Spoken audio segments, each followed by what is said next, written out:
Yan guys, we're here at Guanzon Motor Centrum Corporation, Calasiao. Ayan, Honda. Kasi tayo nakita din sa loob na Giorno, yung 2026 colorway, no.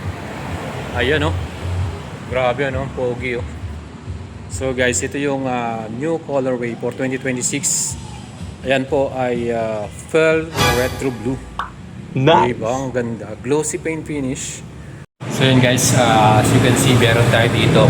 Kararating lang, mainit-init pa. Kadi-deliver lang po na bagong Honda Giorno 2026. Ayan, oh. Ganda, di ba? So, ang color na yan ay Pearl Retro Blue. So, this month of May, nagkaroon sila ng price increase, no? Nagkaroon po ng price update dito. Before kasi 102,000 to. Ngayon, 103,000 pesos na ang kanyang SRP. Na doon, tignan natin, walk around natin to. At makita nyo kung gaano kaganda tong bagong 2026 Giorno Pearl Retro Blue. Let's go. So yun nga, sa looks pa lang talaga nito, very premium ng dating. Siyempre pag sinabi mong Honda, di ba? Talagang quality, Japan made, ano? Talagang pinagplanuhan lahat. Maganda yung pagkaka-build quality niya. And one of the best thing, talagang wala kang problema sa parts, especially pagka mga aftermarket, napakadami nito. So marami kang mabibili. At yun lang kagandahan din sa ating Giorno 125, marami rin siyang accessories, no. So one of the model na talagang pinapaganda na ng todo, kino-customize. So yun nga, meron na tayong bagong price, 103,000. And sa mga idol po natin, ito pong bundle na to or itong unit na to ay nabenta na kasi may naka-reserve na sa kanila, may nakalista na. So, advice ko sa mga gustong bumili ng bagong Giorno 125, just visit the nearest Honda store sa inyong lugar. Magpalista kayo para meron kayong listahan or naka-reserve kayo na next darating na mga unit ay kayo na yung kabili. Ayan mga idol. So, ano pang kursunada ninyo? So, meron tayong 4 na kulay para sa 2026. Meron tayong yellow, white, etong light blue, and I believe meron pa tayong isa yung green. So ayan, so 4 na bagong kulay for the year 2026. Tingnan naman ninyo, di ba? Ang forma, no? So ayan guys, meron na tong may-ari. So unfortunately sold na siya. So kung gusto nyo po magpalista, ayan, punta lang kayo sa malapit na Honda store sa inyong lugar. Alright? And sa mga idol po natin na gustong bumili, again, ang SRP 103,000. Dito sa ating store, mag-a-add ka ng LTO 3 years registration fee. Yan na po yung total cash pay. Wala nang add-on yan or hidden fee. Para sa financing natin, down payment 10,300 at ang ating 3 years to pay 4,952 pesos. 2 years to pay 6,000 plus. Mga idol, sabi ko nga sa inyo, magpa-reserve at magpalista kayo sa lahat ng Honda store na malapit sa inyo para maka-avail kayo ng Honda Giorno. And pagdating na sa kanyang pinakapuso, yung ating engine type, mayroon tong total displacement na 124.7cc. Yan po ay 4 valves liquid cool kaya malakas. At meron ding program fuel injected ESP Plus engine mga idol. And ang kanya naman pong pinaka max power 11.4 HP at 8,750 RPM at ang kanyang torque arangkada 11.6 Nm at 5,000 RPM. Mga idols, napakaganda ng ating engine type pagdating dito sa ating Giorno 125. Well, pagdating naman sa ating mga suspension, ang pinaka front suspension nito ay telescopic forks mga idol. Ano? Siyempre pag sinabi mong Honda, usually premium at quality yung kanilang ginagamit na suspension dyan. Sa likod naman, yan po ay naka single shock, heavy duty yan. Well, maganda rin naman ang kanyang handling at bounce mga idol.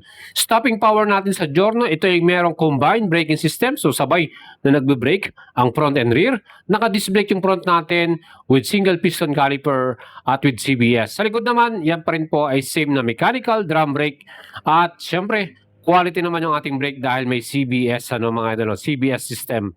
Well, ang ating namang style ng ating wheels, ang ganda rin, classic yung style niya. At gumamit to ng front tire. Yan po ay may sukat 190 by 12 tubeless.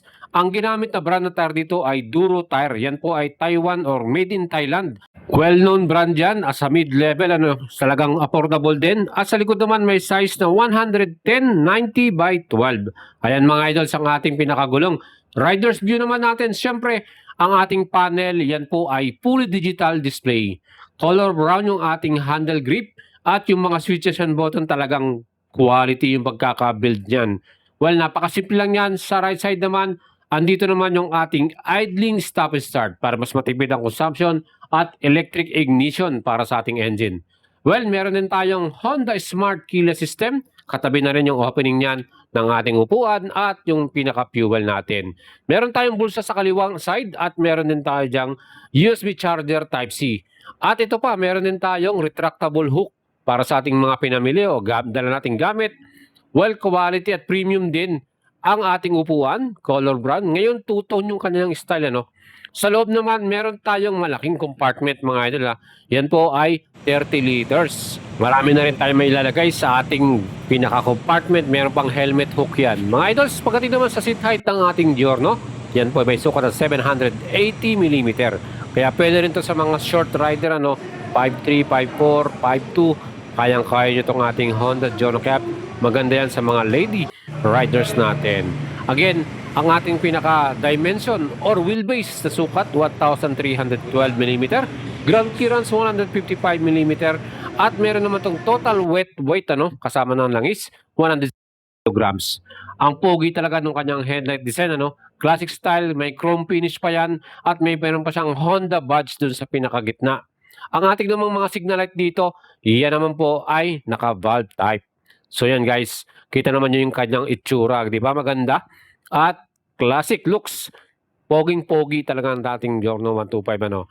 And para naman po sa ating pinakalikuran, ang ating pinaka-tail light or brake light, yan din po ay LED.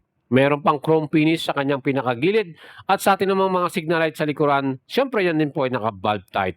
Meron din tayong plate lamp dito na ilaw at reflector naman sa likuran ng ating fender. Yan mga idols, no? Tingnan nyo naman mabuti yung ating pinaka-Giorno. Siyempre meron tayong gulay board or middle floorboard, kaya relax yung ating rides pagdating sa ating Giorno 125, mga idol, ano.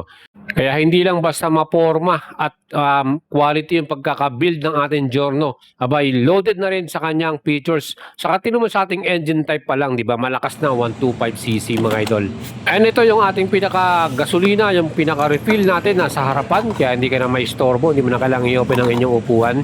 At ito, meron tong total na 5.4 liters, mga idol. At ang ating naman consumption, 47 km per liter. Matipid din sa gas consumption itong ating 25. Iba talaga pag Honda, no, quality. Yan po mga idol, ang ating feature para sa ang bagong Honda Giorno 2026. Apat na kulay pagpipilian, 103,000 ang kanyang presyo.